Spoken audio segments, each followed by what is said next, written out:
It began with a silent radar signature off the Venezuelan coast. It was just a flicker on a naval monitor. But that flicker would become the centerpiece of a military operation. This operation marked a decisive and powerful shift in how the United States fights the cartels.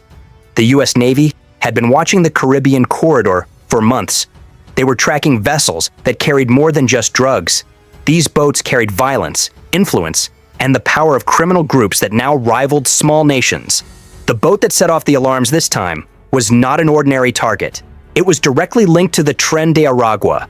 This is Venezuela's most feared criminal syndicate. Its network of evil reaches far into Colombia, Peru, and stretches even to the United States. When the order came to intercept this vessel, it did not come through a police channel. It came directly through a new military chain of command. This was not a slow chase for an arrest by the Coast Guard. This was something different. This was an act of war. For too many years, the United States relied on the old ways. We used simple interdiction, arrests, and joint operations with allies in the region. But the cartels adapted, and they did it faster than any government bureaucracy could respond. Their weakness lay in their need to move product, but they hid that weakness well. They quickly built special boats, semi-submersibles, armored fishing trawlers, and large ghost fleets moving under false flags. The Southern Caribbean became a criminal chessboard. Their narco submarines vanished easily into hidden coves. High-speed vessels, fueled by illicit money, could outrun patrols by mere minutes. Their agility was an insult to the persistence of American power. But the U.S. response was already underway. The decisive shift began quietly. It began with a presidential directive. This directive reclassified major Latin American cartels as foreign terrorist organizations. This single legal phrase changed everything. It immediately opened the door to the full weight of American military force. There would be no more polite warnings. There would be no more slow pursuits for capture. Strikes were now fully authorized. The old system, which treated terror-funding criminals as simple lawbreakers, was gone. Now, every suspected vessel linked to cartel operations was a legitimate target. The rule of engagement changed instantly. Only target confirmation was required. The immediate target was a 38-foot high-speed vessel. It was painted in dark marine camouflage to hide in the night. It was first spotted by the silent eye of satellite imagery near the Paraguana Peninsula. This operation was not reactive. It was meticulous preparation. Intelligence sources worked tirelessly. They used signals, intercepts, and human assets to confirm the target. They tied the boat to a network operating out of La Guaira. The destination was clear, shipments bound for Puerto Rico. For 3 weeks, the surveillance was relentless. MQ-9 Reaper drones traced the vessel's movements. They orbited in complete silence high above tropical storms. Every single transmission, every radio ping was logged, tracked, and decrypted. The crew was believed to be Venezuelan nationals. They were trained by former military deserters working under the hated Tren de Aragua network. Before we get to that, I need your help. I'm trying to hit 50,000 subscribers by the end of the year, and I need your help. So I would really appreciate it if you could subscribe and help me out. They ferried loads of cocaine and fentanyl precursors, which they disgracefully disguised as innocent fishing supplies. They tried to blend in, but American intelligence calculates certainty. The evidence was layered, one piece atop the next, until the pattern was undeniable. By the time the boat slipped into international waters, its fate was sealed. The decision to strike had already been made. This was the moment of inevitable dominance. At 02:10 hours, the final order came through encrypted command channels. The command was direct and absolute. Engage and disable the vessel. A U.S. Navy destroyer moved into its position. It was supported by an aerial drone relay, ensuring a perfect view of the target. The crew aboard the smuggling craft ignored the repeated hails sent on maritime frequencies. They foolishly attempted to turn back toward the imagined safety of Venezuelan waters. They accelerated, thinking they could outrun the inevitable. Infrared cameras captured the massive heat bloom of their desperately straining engines. The intercept window was closing rapidly. The criminals were trying a near miss. seeking to escape by minutes. But minutes were not enough. Within moments, the decisive force arrived. A precision-guided munition struck near the stern of the vessel. The single strike instantly disabled propulsion. Smoke billowed into the humid, dark night. The strike was swift, it was exact, and it was final. There were no negotiations, no attempts at surrender. There was only the sound of policy turning into action. The sea swallowed the evidence of their failure. When news of this operation broke, the humiliation spread rapidly. It sent shockwaves across Latin America. The US government quickly confirmed that the strike was part of an intensified campaign. This campaign was focused on targeting narco-terrorist entities operating in the Southern Caribbean. This was not merely rhetoric, it was calculated policy in motion. The decision was the result of months of interagency planning. It was part of a classified program that expanded military authority over counter-narcotics missions. Analysts compared this new action to the early drone wars of the 2000s. But this time, the battlefield was not the Middle East. It was the Caribbean basin. The legal basis was the firm designation of transnational cartels as terror groups. Intelligence assessments confirmed that these groups were armed non-state actors engaged in continuous hostilities. In Washington, officials framed the strike as the necessary, powerful deterrence that was long overdue. The Southern Maritime approach had become a critical, weak entry route for narcotics into the continental US. This single corridor accounted for nearly 30% of the entire maritime drug flow. Traditional interdiction, while helpful, had only slowed the tide. Every shipment interdicted was replaced within days by the cartel's dark ingenuity. The US administration argued that destroying the cartel's vital infrastructure, the boats, the airstrips, the fuel caches, would break this humiliating cycle. The Venezuelan government predictably condemned the action. They called it a violation of sovereignty. But to the highly trained operators watching from the command screens, the argument was simple and clear. The target met every single criterion. The intelligence was verified and certain. The authorization was standing and clear. They executed the mission with cold, decisive competence. The Tren de Aragua had grown far beyond a mere prison gang. It was now an international cartel, exploiting Venezuela's political chaos and the region's easily crossed borders. Its operations spanned everything from smuggling and human trafficking to extortion. Intelligence analysts rightly described it as a criminal hybrid entity. This was a group tied loosely to corrupt factions within the Venezuelan military itself. For US policymakers, labeling these networks as terrorist organizations did more than just create moral clarity. Before we get to that, I need your help. I'm trying to hit 50,000 subscribers by the end of the year, and I need your help. So I would really appreciate it if you could subscribe and help me out. It opened up a decisive operational latitude. It meant the US could strike without the weakness of diplomatic permission or slow extradition requests. It meant the battle lines were no longer metaphorical debates. They were real, final, and violent. Behind the scenes, the surveillance effort that made this inevitable interception possible was vast and undeniable.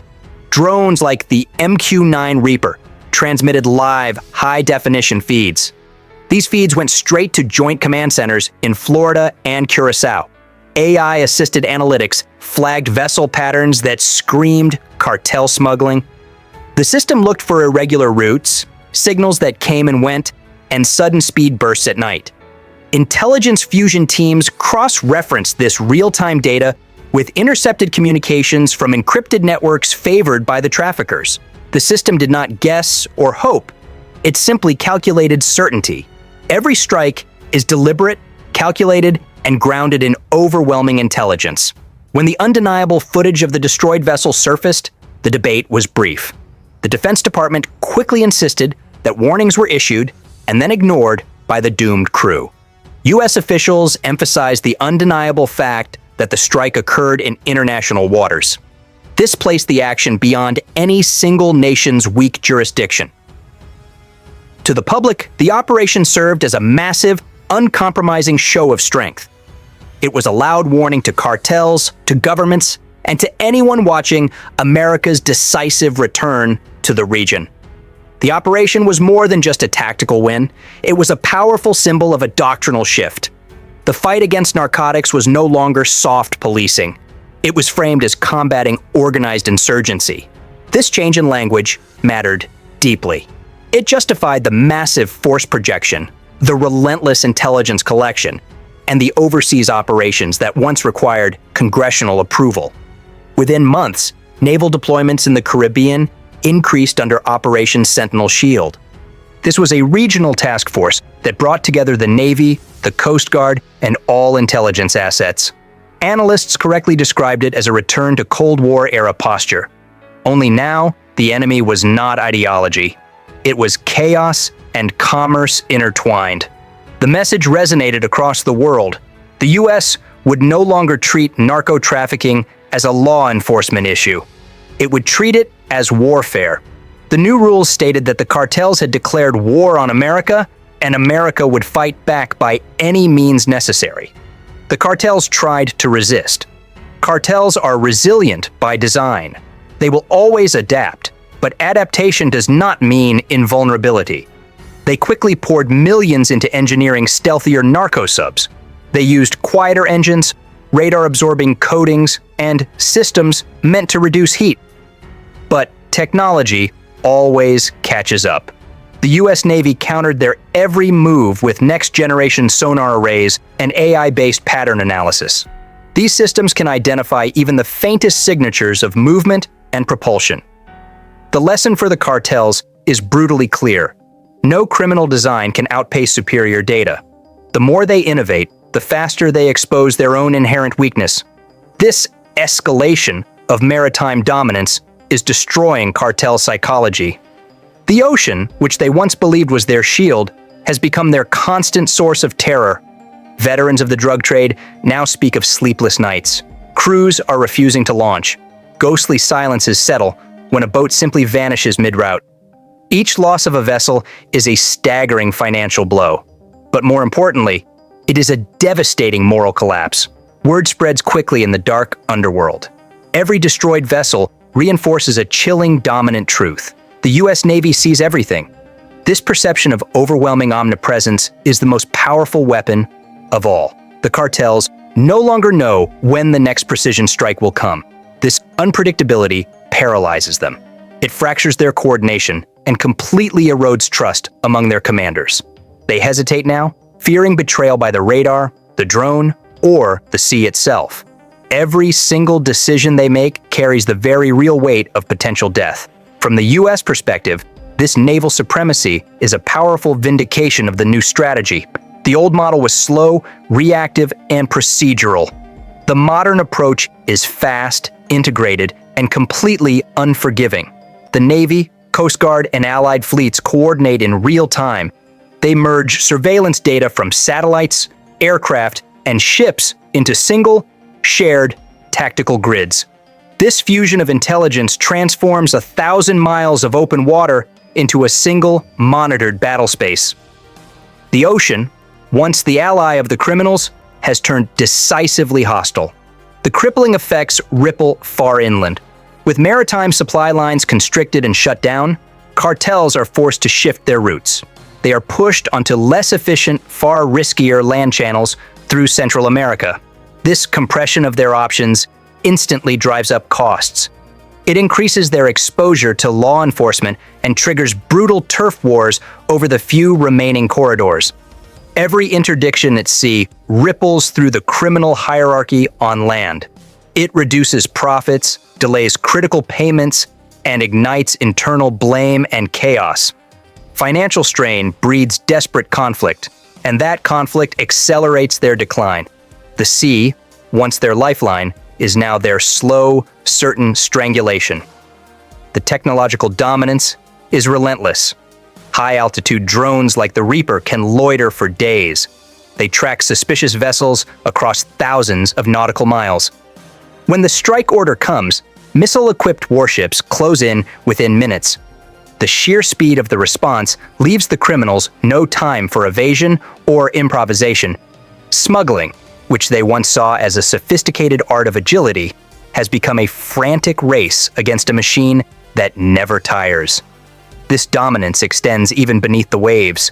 U.S. nuclear-powered fast attack submarines now patrol covertly. Their mission is silent hunting. They intercept narco subs and instantly transmit their coordinates to surface units. For the cartels, this is a total nightmare scenario. An invisible hunter operating in an infinite deceptive sea. Allied nations are now expanding their role. Colombia, the Dominican Republic, and Panama have bravely integrated their naval patrols with U.S. systems. This combined, layered network amplifies the pressure, leaving the traffickers cornered on every flank. The Caribbean, once the sanctuary of criminal innovation, is now a relentless battlefield of attrition. The waves themselves now testify to who controls the future. The economic cost of this attrition is rising beyond their tolerance. Building a complex narco sub costs millions of dollars. Losing it in a single, surgical strike instantly erases months of investment and dark labor. The informal insurance system within cartel circles is collapsing. Fewer criminal financiers are willing to back maritime ventures that now look exactly like suicide missions. This relentless pressure forces cartels to move smaller quantities in fragmented loads. In financial terms, this amounts to death by 1,000 cuts. Their profit margins shrink to unsustainable levels, while their exposure multiplies. The naval campaign doesn't just disrupt, it infects the entire structure. It turns the cartel's own risk aversion against itself. The strikes are not just tactical, they are a psychological assault. The U.S. strategy leverages fear as a force multiplier. By striking unpredictably, without direct confrontation, the policy forces traffickers into a permanent, debilitating state of stress. Sleep deprivation, intense mistrust, and constant overreaction are not just side effects of this campaign, they are the intended outcomes. This is the deliberate erosion of morale that must precede the final erosion of their entire criminal structure. The message has spread faster than any strike could. The sea kills now. The impact of this campaign is being felt globally. The Europol report noted a definite dip in cocaine arrivals from the Caribbean routes. This signals a tangible, real squeeze on the entire global supply chain. Ports once thriving with covert shipments are experiencing unexplained, sudden slowdowns. This means less profit, more desperation, and inevitable infighting among the syndicates. Maritime interdiction is not just a regional victory, it is a global tremor in the underground economy. In the long game, the strategic calculus is clear. The U.S. does not need to destroy every single link to break the criminal chain. It only needs to make that chain completely unusable. The naval campaign is doing precisely that. By rendering maritime trafficking absolutely untenable, it is forcing the cartels into higher cost, higher risk operations that cannot sustain their previous dominance. The goal is not annihilation. It is total exhaustion.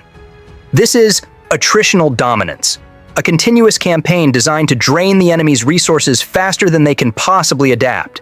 Every interdicted vessel, every lost financier, every single abandoned dock compounds the strain.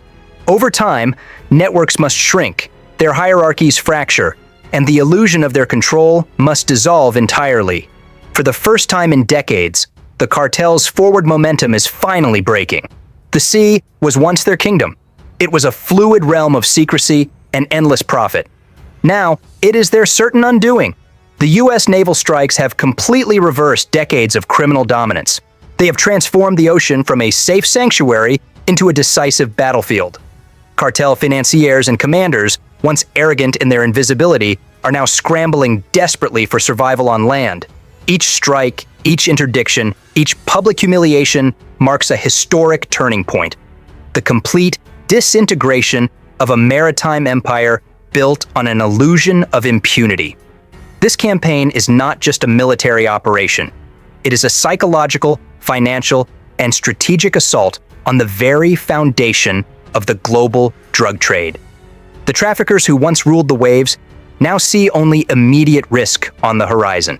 The sea no longer belongs to them.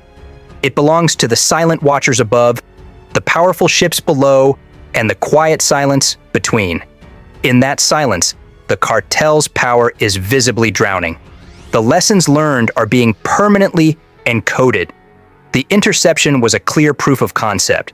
The combination of technology, intelligence fusion, and decisive authority had worked exactly as intended. This is the shape of modern power. Quiet, unrelenting, patient. It is the kind of power that doesn't merely defeat an enemy, but makes defiance itself entirely obsolete. The US is not simply closing the sea to them. The naval dominance is not just military superiority. It is the powerful rewriting of geography itself.